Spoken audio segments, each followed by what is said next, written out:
Tragjedi në një autostradë irlandeze, 5 adoleshentë ndrojnë jetë dhe 4 persona të tjerë plagosen rënd. Një aksident i rënd në Irland i ka marrë jetën 5 adoleshentëve, ndërsa 4 persona të tjerë kanë mbetur të plagosur rënd. Përplasja ndodhi pasi një automjet po udhëtonte në krahun e kundërt të autostradës. Policia irlandeze bëri të ditur se të 5 viktimat ishin djemë të rinj. Trupat e tyre janë nxjerrë nga vendi ku ndodhi aksidenti.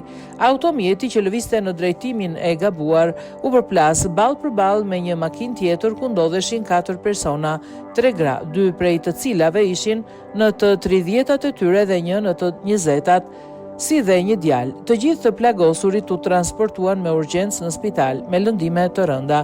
Autoritetet deklaruan se anëtarët e familjeve po udhtonin normalisht kur u goditën nga makina që po qarkullonte në sensin e gabuar. Sipas tyre, një sjellje e tillë në autostradë është e papërgjegjshme dhe jashtëzakonisht e rrezikshme. Rasti vjen vetëm një javë pasi një tjetër përplasje ballore në autostradën M50 në Dublin ndodhi ku plagosën rënd 9 persona për shkak të një automjeti që po lëvizte në krahun e kundërt. Pas këtyre ngjarjeve, policia ka shtuar kontrollet në rrugë për të identifikuar dhe ndaluar drejtuesit që udhëtojnë në drejtimin e gabuar, ndërkohë aksidenti ku humbën jetën 5 adoleshentët vijon të hetohet nga autoritetet.